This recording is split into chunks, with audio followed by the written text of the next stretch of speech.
안녕하세요. 이번 영상에서는 81페이지 03-1번 문만 그려도 기본 명령어 OK 이 내용에 대해서 설명을 할 겁니다. 그러니까 이번 영상부터 오토캐드의 기본 기능을 활용해서 도형을 그려가는 연습을 하겠다는 뜻이고요. 그 중에서도 이번 영상에서는 선, 사각형, 회전, 대칭 이런 기능들을 설명할 거예요. 참고로 이번 챕터에서 배워 나갈 오토캐드의 기초 기능들은 앞으로 엄청나게 자주 사용하게 될 기초 기능들입니다. 때문에 버튼을 마우스로 클릭하기보다는 단축 명령어를 입력해서 기능을 실행하게 될 거예요. 이게 한두 번 사용하고 말 게 아니라 하루에도 몇백 번, 몇천 번씩 사용하게 될 기능이라서 자연스레 몸에 익혀지게 될 겁니다. 자, 그러면 81페이지 직접 해보세요. 이 내용을 진행하면서 기능을 설명하겠습니다.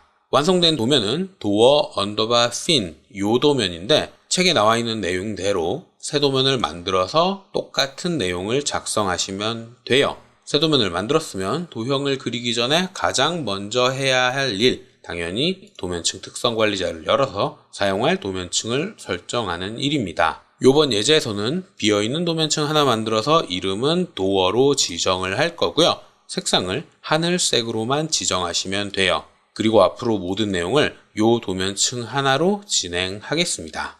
전체 문에서 가장 먼저 그릴 도형은 이 도형이에요. 선이라는 기능을 활용해서 문틀을 먼저 작성을 할 건데 상세한 치수는 83페이지에 나와 있는 대로 작성을 하시면 되고요. 형태를 먼저 잠깐 살펴보자면 전반적으로 사각형인데 한쪽이 찌그러져 있는 모습을 하고 있죠. 그 뜻은 모든 각도가 90도라는 뜻입니다. 그리고 이런 영상을 작성할 때에는 F8로 껐다 켰다 하는 직교 모드를 켜고 사용하시는 게 훨씬 편해요. 이걸 사용하지 않으면 하나하나 방향을 직접 다 타이핑을 해야 돼서 시간이 굉장히 오래 걸리거든요. 자, 일단 선이라는 기능, 리본 메뉴에 버튼을 클릭해서 실행을 하셔도 되고 단축 명령어인 L을 입력하고 엔터나 스페이스바를 눌러서 기능을 실행하셔도 됩니다. 본인이 편한 방법으로 입력을 해서 실행을 하신 다음 위치는 특정되어 있지 않으니까 첫 번째 점으로 아무 점이나 입력을 하세요. 그러면 마우스 커서를 따라서 미리 보기가 생성이 될 텐데 이때 F8을 눌러서 직교 모드를 켜게 되면 마우스 커서가 0도, 90도, 180도, 270도의 방향으로 고정됩니다. 작성할 도형의 각도가 모두 90도 단위니까 일부러 사용을 하는 거고 책에서는 왼쪽 위에서부터 시계 방향으로 작성을 하고 있는데 작성 방향은 크게 중요하진 않죠. 본인이 편한 대로 하시면 돼요. 이번 영상에서는 책의 내용을 그대로 따라가기 위해서 시계 방향으로 작성을 하겠습니다. 자, 첫 번째 점의 좌표를 입력을 했다면 직교 모드를 켜고 마우스 커서를 오른쪽으로 쭉 이동시킨 뒤에 거리인 30을 입력하고 엔터를 누르시면 됩니다. 그러면 극좌표를 사용한 거라서 마우스 커서의 방향으로 30의 길이만큼 선이 작성이 돼야 되는데 직교 모드가 켜져 있으니 0도의 각도로 길이가 30인 선이 그려질 거예요. 자, 그런 다음엔 똑같은 방법을 길이와 방향만 다르게 진행을 하시면 됩니다. 마우스 커서를 아래로 내리고 길이인 50을 입력하고 엔터, 마우스 커서를 오른쪽으로 빼고 길이인 15를 입력하고 엔터, 다시 아래로 움직인 다음에 150을 입력하고 엔터, 이번에는 왼쪽으로 움직인 다음에 45를 입력하고 엔터, 그리고 위를 입력한 다음 200을 입력을 해도 되고 혹은 마우스 커서로 요 점을 객체 스냅을 잡아서 직접 클릭해서 입력을 하셔도 되는데 가급적 닫힌 곡선을 작성한 이후에는 닫기를 사용하는 걸 추천합니다. 지금은 선이란 기능을 써서 크게 차이가 나진 않는데 몇 번의 챕터가 지나가면 이제 폴리선이라는 기능을 사용하게 될 거예요. 이 폴리선에서는 닫기를 사용했을 때와 사용하지 않았을 때 작성되는 객체의 결과물이 다릅니다. 특히나 두께를 줬을 때 형상이 달라져요. 그리고 추가로 마우스를 직접 클릭을 하는 경우가 다반사인데 그러다 보면 아무래도 미세한 실수가 나오기 마련이거든요. 본인은 정확하게 작성했다고 생각을 하겠지만 알지 못하는 사이에 미세한 오차가 생기는 경우가 꽤나 있어요. 그래서 가급적 닫힌 도형의 마지막 선분을 입력할 때엔 닫기를 사용하는 걸 추천합니다. 자, 이렇게 해서 왼쪽의 문틀을 작성했으면 이번에는 그 위에 있는 요 사각형을 작성할 겁니다. 이런 사각형은 선으로 그려도 되고 폴리선으로 그려도 되지만 사각형을 작성할 일이 워낙 많다 보니 전용 기능인 rectang이라는 기능이 구비되어 있어요. 전체 명령어는 rectang고요. 단축 명령어는 앞에 세 글자 rec를 사용하시면 됩니다.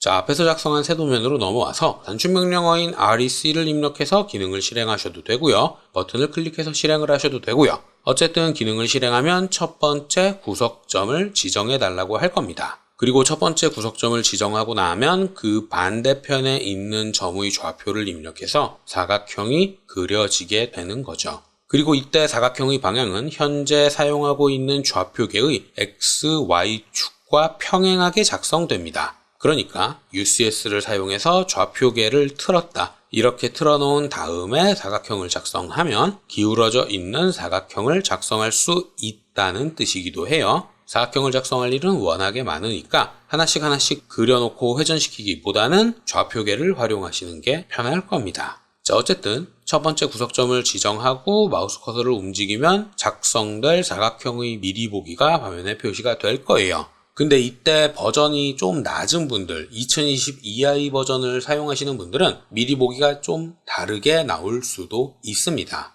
예전에는 지금 미리 보기로 표시되다시피 가로와 세로의 거리를 탭으로 전환해 가면서 사용할 수가 없었어요. 선을 그리는 것과 마찬가지로 좌표를 입력하는 인터페이스가 표시됐었습니다. 이 말은 무슨 뜻이냐? 사각형을 그릴 때의 인터페이스는 가로와 세로로 표시되지만 사실은 예전처럼 좌표로 입력할 수도 있다는 뜻이기도 해요. 가로로 2000, 세로로 4000 이렇게 입력하고 사각형을 그리면 가로로 2000, 세로로 4000인 사각형이 작성이 됩니다. 그리고 사각형을 작성하는데 첫 번째 점은 왼쪽 아래, 그리고 두 번째 점은 오른쪽 위로 작성을 하는데 앞에 있는 것과 같은 크기의 사각형을 작성을 하려면 이 점을 기준으로 이 위에 있는 점은 상대 좌표로 2000, 4000이죠. 이렇게 상대 좌표의 형태로 좌표를 직접 입력해서 사각형을 그릴 수도 있다는 뜻이에요.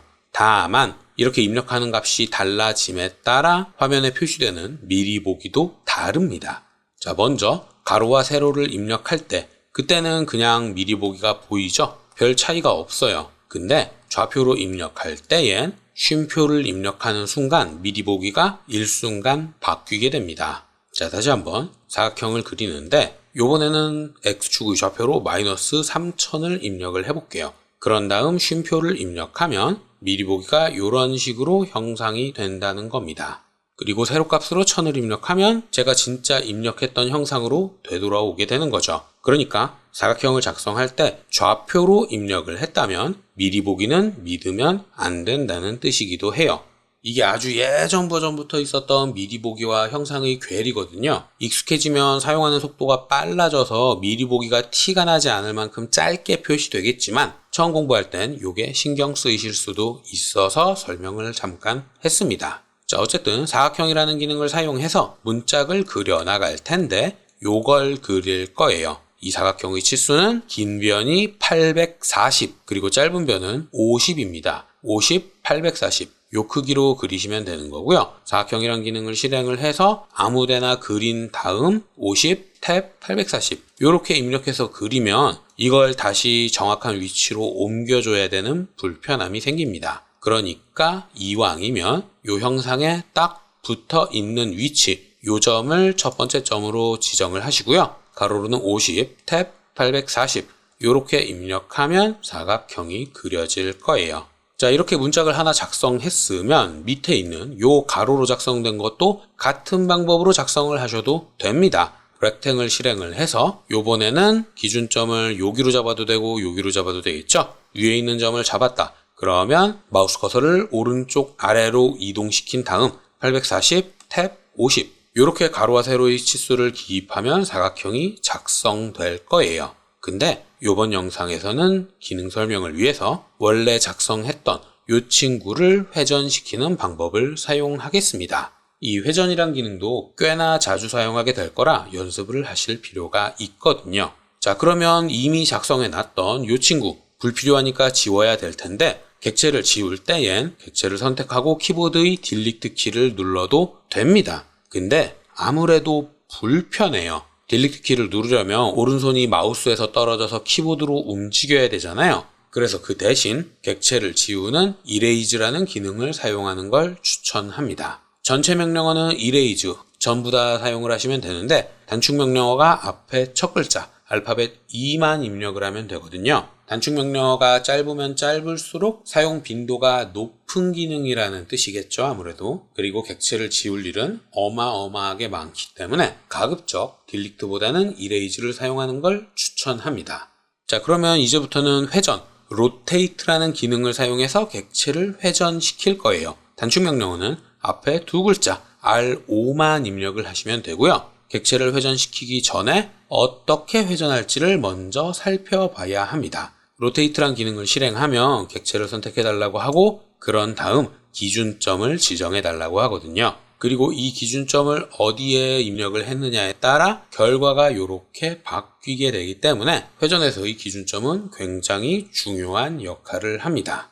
그리고 이때 직교 모드가 켜져 있다면 90도 단위로 회전되겠죠. 마우스 커서의 움직임이 고정되니까 90도 단위로 회전시킬 때는 직교 모드 사용하는 거 이것도 알아두시면 도움이 될 거예요. 자, 본론으로 다시 돌아와서 요 형태를 요렇게 회전을 시키려면 회전축은 아무래도 요 점이 되어야만 합니다. 왼쪽 아래에 있는 요 점은 고정되고 시계 방향으로 90도, 그러니까 마이너스 90도 회전시켰을 때 이 짧은 변이 요쪽으로 오고 요 긴 변은 아래쪽으로 위치하고 이렇게 객체가 작성될 테니까요. 자, 회전이란 기능을 실행을 하고 우리가 회전시킬 객체는 요 객체죠. 근데 객체를 선택해도 선택하는 단계는 끝나지 않아요. 어떨 때는 여기저기 떨어져 있는 객체들을 한 번에 회전시킬 일도 생기니까 사용자가 반복해서 여러 객체를 선택할 수 있도록 선택 절차가 한 번에 끝나지 않게 구성이 되어 있는 거고요. 객체의 선택이 끝났다는 신호로 엔터나 스페이스바를 입력하게 되면 다음 단계로 넘어가서 기준점을 지정해 달라고 할 겁니다. 그리고 이번에 제가 사용할 기준점은 요 점이죠. 요 점을 클릭해서 입력하세요. 그러면 마우스 커서의 움직임에 따라 객체가 어떻게 생성될 것인지 미리 보기가 표시됩니다. 직교 모드를 끄고 보면 훨씬 더 명확하게 알 수 있을 거고요. 그리고 마우스 커서 옆에는 회전 각도를 입력해달라고 메시지가 표시되기도 하고요.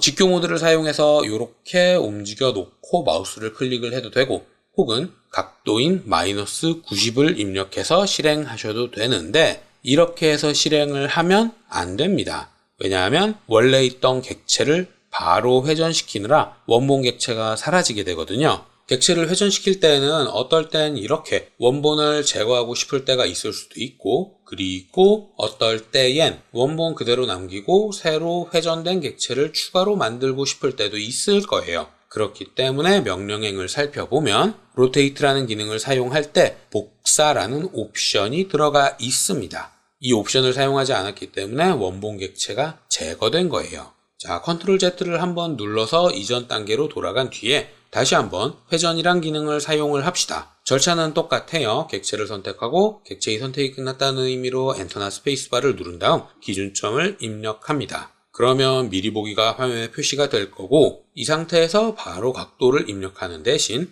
복사 요 옵션을 사용하셔야 해요. 저처럼 키워드로 C를 입력해도 되고요. 명령행에 표시되고 있는 요 버튼을 직접 클릭해도 되고요. 어떤 방법을 사용하든 복사 옵션을 실행을 하면 명령행에 이렇게 사본이 회전된다는 메시지가 표시되고 미리 보기에는 원본 객체가 원래 흐리게 표시되고 있었는데 그 흐리게 표시되던 게 진하게 표시될 겁니다. 이렇게 복사 옵션까지 다 사용한 뒤에 마이너스 90도를 입력하면 비로소 우리가 원하는 형태가 생성되는 거죠.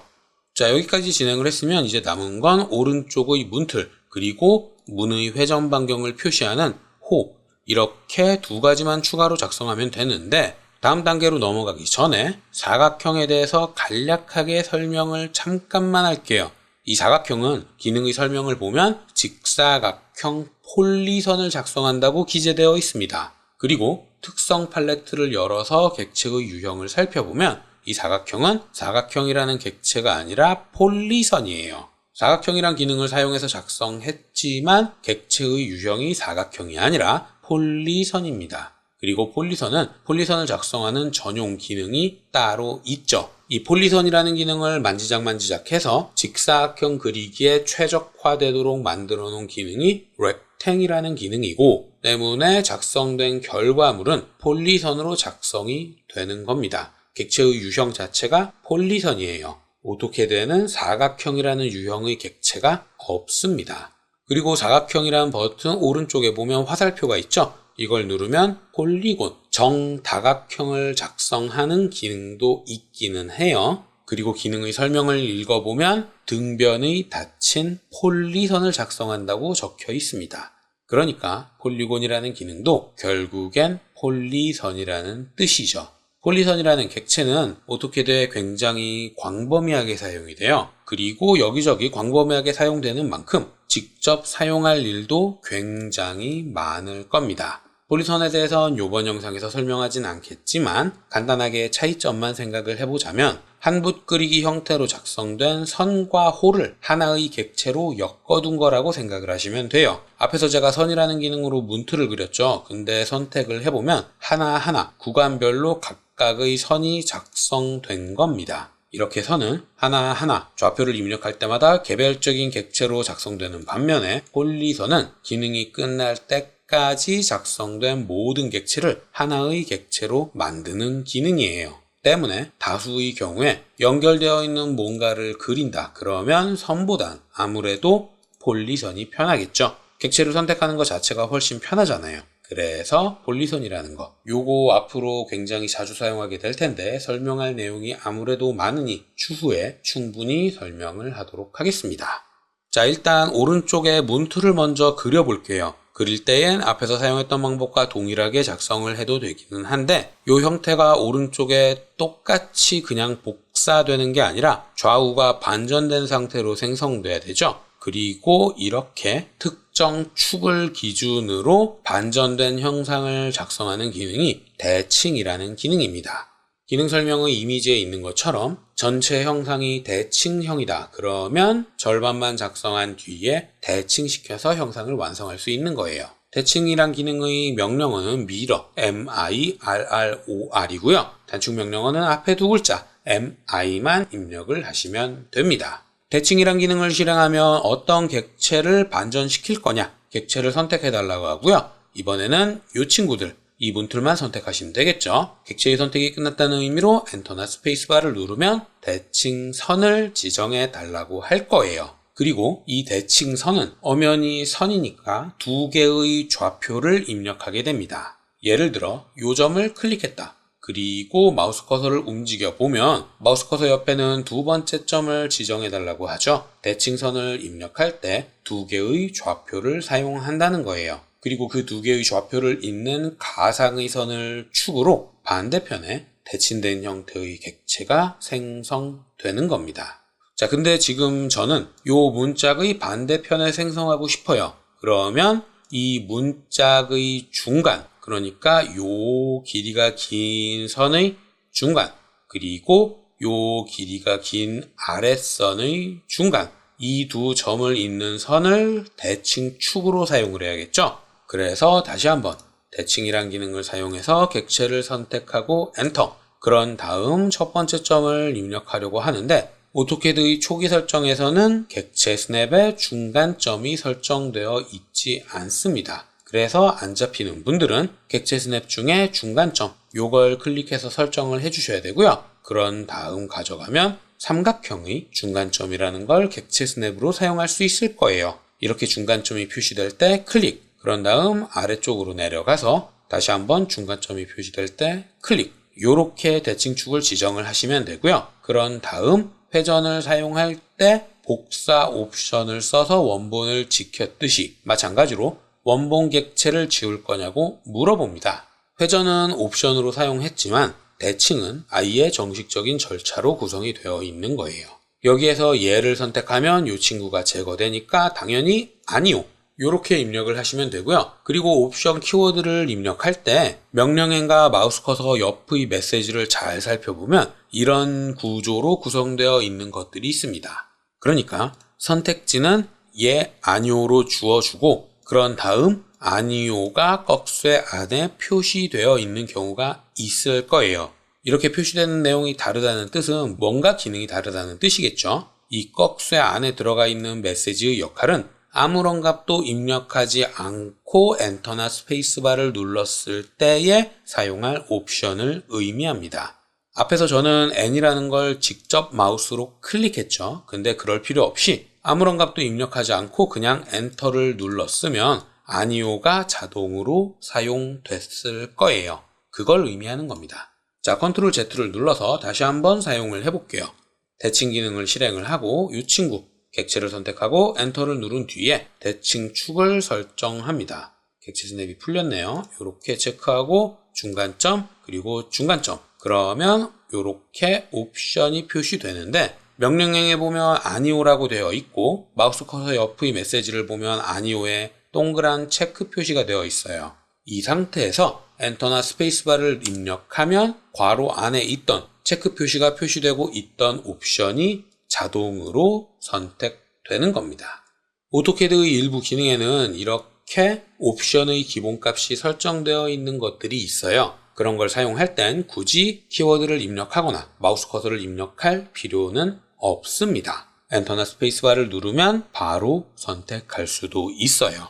자, 여기까지 진행을 했으면 이제 마지막으로 남은 건 호입니다. 호라는 기능은 arc, 단축 명령어는 A예요. 명령어 ARC 다 입력할 필요 없이 A만 입력해서 실행을 할 수가 있는데 이 호라는 객체는 원이라는 객체에서 일부만 표시되도록 만든 객체예요. 때문에 이 호라는 객체를 작성하는 방법은 굉장히 많고 그 방법들은 밑에 호 밑에 보면 화살표가 있죠. 요걸 클릭하면 여러 가지 방법으로 호를 작성하실 수가 있습니다. 기본값인 순서대로 세 점을 입력해서 그 세 점을 지나는 호를 그린다. 혹은 시작점, 중심점, 끝점의 순서로 입력해서 그린다. 뭐 이렇게 여러 가지 방법이 구성되어 있는데 사실 이 버튼들은 모두 호라는 기능의 옵션 키워드를 조합한 것에 불과해요. 자, 아크를 실행하자마자 옵션 키워드로 중심이 표시됩니다. 그리고 마우스 커서 옆에는 시작점을 지정해달라고 표시되고 있죠. 그러니까 클릭, 클릭, 클릭 이렇게 3개의 점을 직접 클릭해서 그 점을 지나는 호를 작성하실 수도 있고요. 또는 시작점을 입력하고 그러면 중심점, 끝점이라는 옵션이 나오는데 중심점을 직접 입력하면 끝점을 어디로 지정할 거냐 그걸 각도나 마우스 커서로 입력해서 작성하실 수도 있는 거고요. 또는 시작점을 입력하면 끝점을 지정할 수 있죠. 이렇게 끝점을 지정한 후에 중심점을 직접 지정을 해서 호를 작성하실 수도 있고요. 여러 가지 옵션 키워드들이 호를 작성할 땐 사용이 돼요. 그리고 그걸 잘 버무려 놓은 게 요 버튼들이라는 뜻입니다. 근데 여기에서 개인적인 설명을 조금만 하자면 호라는 건 결국 앞에서 설명했듯이 원에서 일부를 잘라낸 것에 불과해요. 지금 필요한 것도 여기서부터 여기까지 그러니까 요만큼의 호가 필요한 거잖아요. 그렇다는 뜻은 원을 작성한 후에 일부만 잘라내면 본인이 원하는 호를 얻을 수도 있다는 뜻이기도 해요. 지금은 이제 남는 찌꺼기가 조금 있는데 경계선을 설정해서 정확하게 잘라내면 본인이 원하는 호를 한 번에 얻을 수도 있습니다. 잠깐 설명을 하자면 요런 식인 거죠. 다음 단계로 넘어가서 잘라내면 본인이 원하는 호를 한 번에 얻을 수도 있는 거예요. 그리고 현업에서도 이 방법을 가장 많이 사용합니다. 왜냐하면 호를 그리는 방법 자체가 많기도 많고 어떻게 그릴지 잠깐 고민하는 시간도 필요해서 불편한 부분이 있거든요. 그래서 앞으로는 아마도 원을 그리고 자르는 방법으로 많이 작성하게 될 텐데 처음 배우는 단계니까 기능을 굳이 사용해 보겠습니다. 자, 아크라는 기능을 실행을 하면 호의 시작점을 입력을 해달라고 할 거예요. 그리고 제가 설명을 했듯이 이 호를 그리는 방법은 한 가지가 아니라서 여러 가지 방법으로 작성을 할 수 있는데 이번 영상에서는 책과 동일한 방법으로 설명을 하겠습니다. 자, 우리가 작성할 호는 문짝이 그려지는 궤적을 의미해요. 그렇기 때문에 요 닫혀있는 형태에서 오른쪽 위에 있는 지점이 이렇게 움직여서 세로로 긴 사각형의 왼쪽 위에 있는 점까지 가면 되는 겁니다. 그래서 호의 시작점은 요 점, 세로로 긴 사각형의 왼쪽 위로 지정을 하셔도 되고 가로로 긴 사각형의 오른쪽 위로 지정을 해도 되는데 저는 기능 설명을 위해서 요 점으로 지정을 할게요. 이렇게 시작점을 입력하면 두 번째 점을 입력을 해달라고 하는데 이 호가 지나가는 중간점의 위치, 이걸 제가 알 방법이 없잖아요. 그럴 땐 옵션을 살펴보시면 됩니다. 보면 중심, 끝점을 먼저 입력해도 되고 중심점을 입력해도 되고 혹은 중심점을 입력한 뒤에 끝점을 입력해도 되고 어떤 옵션을 사용을 해도 호를 그리는데 문제는 없어요. 저는 중심점을 선택해서 요 회전하는 두 개의 사각형의 중심점, 회전축을 마우스로 클릭해서 입력해 주겠습니다. 자, 여기까지 입력하면 끝점을 입력해 달라고 하는데 이때 마우스 커서 옆이나 명령행을 보면 호의 끝점을 지정해라. 그리고 괄호를 열고 컨트롤 키를 누른 상태에서 방향 전환, 이렇게 어색하게 번역된 메시지가 있어요. 이 의미는 컨트롤 키를 누르고 있으면 호가 작성될 방향을 뒤집을 수 있다는 뜻입니다. 오토캐드에서 각도는 반시계 방향으로 측정을 하죠. 마찬가지로 호를 작성할 때에도 반시계 방향이 기본 값인데 이걸 뒤집고 싶다면 키보드의 컨트롤을 꾹 누르고 있어라 라는 뜻이에요. 오토캐드에는 이렇게 특정 키를 꾹 누르고 있으면 실행되는 기능들이 있습니다. 근데 주의해야 되는 게 특정 키를 꾹 누르고 있으면 키보드에서 정확한 치수를 타이핑을 할 수 없게 되니까 사용할 때 마우스로 직접 클릭해 줘야만 합니다. 요 점은 인지하고 사용을 하셔야 할 거예요. 자, 여기까지 진행을 했으면 모든 객체는 다 작성을 했습니다. 도면을 완성했으면 저장해서 파일로 보관을 해야겠죠? 저장하는 기능은 신속 접근 도구 막대에 있는 기능을 사용하거나 혹은 응용 프로그램 메뉴에서 저장이란 버튼을 클릭하거나 혹은 단축키인 컨트롤 S를 눌러서 저장을 하시면 되고요. 파일 이름을 지정하고 저장 버튼을 누르면 지정한 유형의 파일로 보관하실 수가 있을 겁니다. 지금 만든 파일은 나중에 계속 이어서 사용을 할 거니까 가급적 연습 문제가 있는 폴더에 같이 저장을 하시는 걸 추천을 하고요. 다음 영상에서는 96페이지 03-2번 벽을 그려 공간 만들기 이 내용에 대해서 진행하도록 하겠습니다.